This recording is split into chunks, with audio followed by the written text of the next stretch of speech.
Ya, record. Assalamualaikum warahmatullahi wabarakatuh. Pada presentasi kali ini, kami dari kelompok 7 akan mempresentasikan mengenai metode pembelajaran dalam pendidikan Islam yang beranggotakan Aulia Adawiyah, Natasha Angelina, dan saya sendiri Zakiatul Masito. Selanjutnya, saya akan menjelaskan mengenai pengertian dari metode pendidikan Islam. Metode pendidikan Islam adalah prosedur umum dalam penyampaian materi untuk mencapai tujuan pendidikan didasarkan atas asumsi tertentu tentang hakikat Islam sebagai suprasistem. Metode pendidikan Islam harus digunakan dengan memperhatikan prinsip-prinsip yang memberikan pengarahan dalam petunjukan tentang melaksanakan metode pendidikan tersebut. Prinsip-prinsip tersebut adalah sebagai berikut. Yang pertama, prinsip mempermudah, berkesinambungan, fleksibel, dan dinamis. Next. Dasar-dasar metode pendidikan Islam. Yang pertama ada dasar agama. Al-Quran dan hadis tidak bisa dilepaskan dari pelaksanaan metode pendidikan Islam. Yang kedua ada dasar biologi. Semakin lama perkembangan biologi seseorang, dengan sendirinya makin meningkat pula intelektualnya. Yang ketiga ada dasar psikologi.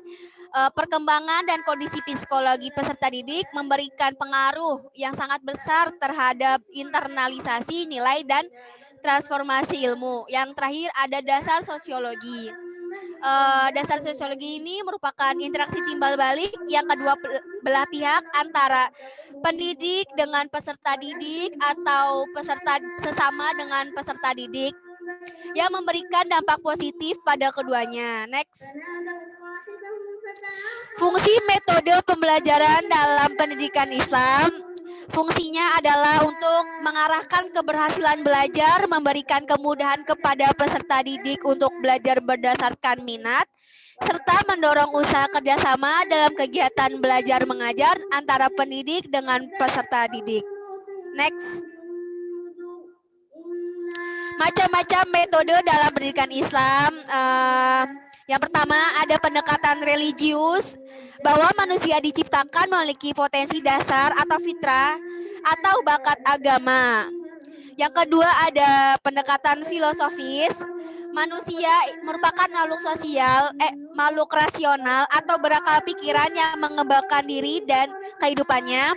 Yang ketiga ada pendekatan rasiokultural, manusia merupakan makhluk yang bermasyarakat dan berkebudayaan sehingga latar belakangnya mempengaruhi proses pendidikan. Yang keempat ada pendekatan saintifik, bahwa manusia memiliki kemampuan kognitif dan afektif yang harus ditumbuh kembangkan. Next. Yang pertama ada metode ceramah. Metode ceramah adalah penyampaian pelajaran yang dilakukan oleh guru dengan penuturan atau penjelasan lisan secara langsung di hadapan peserta didik. Next. Alasannya mengapa metode ceramah ini tepat untuk dipraktikkan. Yang pertama itu apabila guru menyampaikan fakta dan pendapat yang tidak tertulis di dalam buku atau naskah, dan apabila materi pelajaran yang harus disampaikan terlampau banyak, sedangkan waktunya sangat terbatas. Selanjutnya ada kelebihan dari metode ceramah, yaitu pendidik mudah menguasai kelas dan mudah dilaksanakan. Berikutnya juga ada kekurangan dari metode ceramah, yaitu kegiatan pengajaran menjadi verbalisme. Lalu kekurangannya itu peserta didik lebih tanggap dari sisi visual akan menjadi rugi, dan peserta didik yang lebih tanggap auditifnya akan lebih besar menerimanya. Next. Yang kedua ada metode diskusi. Metode diskusi ini dapat membimbing dan mendidik peserta didik untuk hidup dalam suasana yang penuh tanggung jawab, serta orang yang berbicara atau mengemukakan pendapat harus didasarkan prinsip-prinsip tertentu yang dapat dipertanggungjawabkan. Jadi bukan omong kosong juga, dan juga bukan untuk menghasut suasana. Next. Kelebihan dan kekurangan dari metode diskusi ini. Kelebihannya ada menyadarkan peserta didik bahwa masalah dapat dipecahkan dengan berbagai jalan atau bukan dengan satu jalan saja. Yang kedua ada menyadarkan peserta didik bahwa diskusi mereka merupakan saling mengemukakan pendapat secara konstruktif sehingga dapat diperoleh keputusannya lebih baik. Dan kekurangan dari metode diskusi ini tidak bisa dipakai oleh kelompok-kelompok yang besar dan peserta didik mendapat informasi yang terbatas. Next. Selanjutnya akan dijelaskan oleh Aulia. Baik, untuk yang ketiga ada metode tanya jawab. Metode tanya jawab ini adalah cara penyajian pembelajaran dalam bentuk pertanyaan yang dikemukakan oleh guru yang harus dijawab oleh peserta didik. Metode ini bermaksud untuk memotivasi peserta didik dalam bertanya selama proses belajar mengajar. Kelebihan dan kekurangan dari metode tanya jawab sendiri. Kelebihannya yang pertama, lebih mengaktifkan peserta didik dibandingkan dengan metode ceramah. Yang kedua, peserta didik lebih cepat mengerti karena diberikan kesempatan untuk menanyakan hal-hal yang belum jelas. Untuk kekurangannya, mudah menyimpang dari pokok persoalan. Yang kedua, dapat menimbulkan beberapa masalah baru. Dan yang ketiga, peserta didik terkadang merasa takut memberikan jawaban atas pertanyaan yang diajukan kepadanya. Untuk yang keempat, ada metode demonstrasi dan eksperimen. Metode demonstrasi itu sendiri suatu metode mengajar di mana seorang guru atau orang lain yang sengaja diminta atau murid sendiri untuk memperlihatkan kepada seluruh kelas tentang suatu proses atau suatu kaifiah melakukan sesuatu. Contohnya itu kayak proses mengambil wudhu, proses jalannya sholat 2 rakaat, dan lain-lain. Untuk kelebihan dan kekurangan dari metode demonstrasi ini, yang pertama, kelebihannya metode ini dapat membuat peserta didik lebih percaya atas kebenaran atau kesimpulan berdasarkan percobaannya sendiri daripada hanya menerima dari kata guru atau dari buku. Yang kedua, peserta didik dapat mengembangkan sikap dan mengadakan studi eksplorasi atau menjelajahi tentang ilmu dan teknologi. Kekurangannya, tidak cukupnya alat-alat mengakibatkan tidak siap peserta didik berkesempatan mengadakan eksperimen. Yang kedua, jika eksperimen memerlukan jangka waktu yang lama, peserta didik harus menanti untuk melanjutkan pelajaran. Selanjutnya, yang kelima ada metode problem solving. Metode pemecah itu suatu cara penyajian pembelajaran dengan mendorong peserta didik untuk mencari dan memecah suatu masalah atau persoalan dalam rangka pencapaian tujuan pengajaran. Nah, kelebihan dari metode solving ini adalah yang pertama, membuat situasi pengajaran di sekolah menjadi lebih relevan dengan kehidupan. Yang kedua, dapat membiasakan peserta didik menghadapi dan memecahkan masalah secara terampil. Yang ketiga, dapat merangsang kemampuan berpikir secara kreatif dan menyeluruh. Untuk kekurangannya, terkadang masalah yang diajukan topik pembahasan tidak sesuai dengan tingkat kesulitan berpikir para peserta didik. Yang kedua, memerlukan waktu dan sumber belajar yang lebih banyak. Dan yang ketiga, ketidaksiapan peserta didik untuk mengubah kebiasaan belajar dengan cara mendengarkan menjadi cara berpikir dan memecahkan masalah.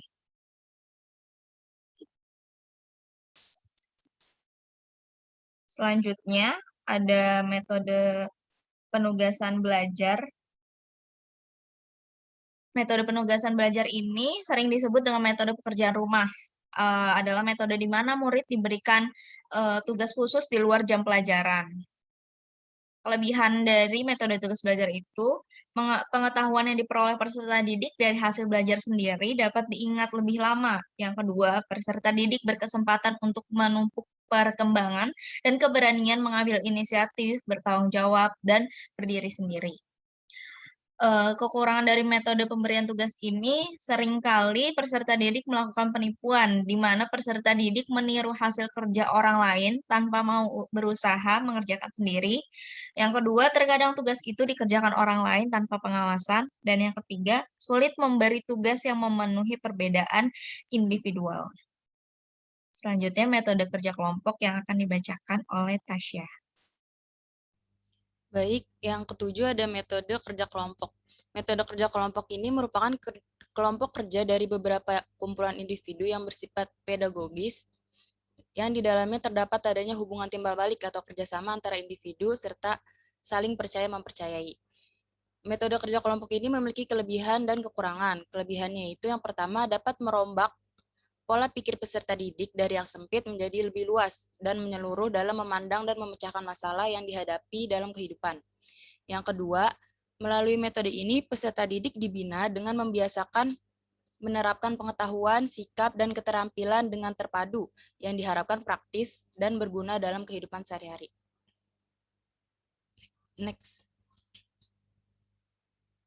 Kekurangan dari metode kerja kelompok, yang pertama, kurikulum yang berlaku di negara kita saat ini, baik secara vertikal maupun horizontal, belum menunjang pelaksanaan metode ini. Yang kedua, organisasi bahan pelajaran, perencanaan, dan pelaksanaan metode ini sukar dan memerlukan keahlian khusus dari guru, sedangkan para guru belum disiapkan untuk ini. Yang ketiga, harus dapat memilih topik unit yang tepat sesuai kebutuhan peserta didik, cukup fasilitas, dan memiliki sumber-sumber belajar yang diperlukan. Yang keempat, bahan pelajaran sering menjadi luas sehingga dapat menghamburkan pokok unit yang dibahas. Next. Yang kedelapan ada metode bermain peran. Metode bermain peran ini merupakan suatu cara penguasaan materi pelajaran melalui pengembangan dan penghayatan peserta didik. Metode bermain peran ini juga terkait dengan pengembangan kemampuan peserta didik terhadap pemecahan masalah, khususnya terkait dengan kehidupan sosial melalui peragaan tindakan. Next. Kebaikan metode bermain peran dapat memberikan kesan tertentu kepada peserta didik terkait dengan topik yang dikaji dan peran yang diperankan peserta didik. Peran-peran tersebut akan terlaksana dengan efektif bila didukung dengan perencanaan yang baik sehingga dapat memberi pengalaman belajar kepada peserta didik. Yang kesembilan ada metode sosiodrama. Metode sosiodrama ini merupakan cara mengajar yang memberikan kesempatan kepada peserta didik untuk melakukan kegiatan memainkan peran tertentu yang terdapat dalam kehidupan masyarakat atau kehidupan sosial. Next. Kelebihan dan kekurangan dari metode sosiodrama. Kelebihan dari metode sosiodrama yang pertama itu ada peserta didik terlatih berinisiatif serta kreatif. Pada saat bermain drama, para pemain dituntut mengemukakan pendapatnya sesuai dengan waktu yang disediakan. Yang kedua, kerjasama antar pemain dapat ditumbuhkan dan dibina dengan sebaik-baiknya. Yang ketiga, bahasa lisan peserta didik dapat dibina menjadi bahasa yang baik agar mudah dipahami orang lain. Kekurangan dari metode sosiodrama yaitu sebagian besar peserta didik yang tidak ikut bermain drama menjadi kurang aktif. Yang kedua, banyak memakan waktu, baik waktu persiapan maupun waktu pelaksanaan pertunjukan. Yang ketiga, kelas lain sering terganggu oleh suara pemain dan penonton yang terkadang bertepuk tangan dan berperilaku lain. Next. Yang ke-10 ada metode karya wisata. Metode karya wisata ini merupakan metode pengajaran yang dilaksanakan dengan jalan mengajak anak-anak keluar kelas untuk dapat melihat hal-hal atau peristiwa yang ada hubungannya dengan bahan pelajaran. Next. Kelebihan dari metode karya wisata, yang pertama, karya wisata menerapkan prinsip pengajaran modern yang memanfaatkan lingkungan nyata dalam pengajaran. Yang kedua, membuat bahan yang dipelajari di sekolah menjadi lebih relevan dengan kenyataan dan kebutuhan yang ada di masyarakat. Yang ketiga, pengajaran dapat lebih merangsang kreativitas peserta didik. Kekurangan dari metode karya wisata yaitu pertama, memerlukan persiapan yang melibatkan banyak pihak. Yang kedua, memerlukan perencanaan dengan persiapan yang matang. Yang ketiga, memerlukan pengawasan yang lebih ketat terhadap setiap gerak-gerik peserta didik di lapangan. Yang keempat, biayanya tergolong cukup mahal. Next. Yang ke-11 ada metode drill. Metode drill atau latihan ini merupakan metode dalam pendidikan dan pengajaran dengan cara melatih anak-anak terhadap bahan pelajaran yang sudah diberikan. Dalam pendidikan agama, metode ini sering dipakai untuk melatih ulangan pelajaran Al-Quran dan praktik ibadah. Kelebihan dari metode drill yang pertama, dapat untuk memperoleh kecakapan motoris seperti menulis, menghafal, membuat, dan menggunakan alat-alat. Yang kedua, dapat untuk memperoleh kecakapan mental seperti dalam perkalian, penjumlahan, pengurangan, pembagian, tanda-tanda atau simbol, dan sebagainya. Yang ketiga, dapat membentuk kebiasaan dan menambah ketepatan dan kecepatan pelaksanaan. Next. Kekurangan dari metode drill yaitu Yang pertama, menghambat bakat dan inisiatif peserta didik karena peserta didik lebih banyak dibawa kepada penyesuaian dan diarahkan jauh dari pengertian. Yang kedua, menimbulkan penyesuaian secara statis kepada lingkungan. Yang ketiga, kadang-kadang latihan yang dilaksanakan secara berulang-ulang merupakan hal yang monoton dan mudah membosankan. Yang keempat, dapat menimbulkan verbalisme. Next. Yang terakhir ada metode mauizah atau nasihat atau peringatan. Metode mauizah ini menurut Ahmad Tafsir menjelaskan berarti tadzkir atau peringatan. Orang atau pendidik yang memberi nasihat hendaknya berulang kali mengingatkan agar nasihat itu meninggalkan kesan sehingga orang tersebut yang dinasihati tergerak untuk mengikuti nasihat itu. Selanjutnya saya kembalikan ke moderator. Baik, terima kasih kepada Aulia dan Natasha. Sebelum menutup presentasi kali ini, izinkan saya untuk memberikan kesimpulan pada materi metode pembelajaran dalam pendidikan Islam. Dalam proses pendidikan Islam, metode mempunyai kedudukan yang sangat signifikan untuk mencapai tujuan. Bahkan, metode sebagai seni dalam mentransfer ilmu pengetahuan kepada peserta didik dianggap lebih signifikan dibanding dengan materi sendiri. Cara penyampaian yang komunikatif jauh lebih efektif dan disenangi oleh peserta didik, walaupun materi yang disampaikan sesungguhnya tidak terlalu menarik. Sebaliknya, materi yang cukup baik karena disampaikan dengan cara yang kurang menarik, maka materi itu sendiri menjadi kurang dapat dicerna oleh peserta didik. Pengguna metode dalam suatu mata pelajaran bisa lebih dari satu macam.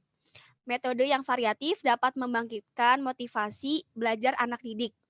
Pemilihan dan penggunaan metode harus mempertimbangkan aspek efektivitas dan relevansinya dengan materi.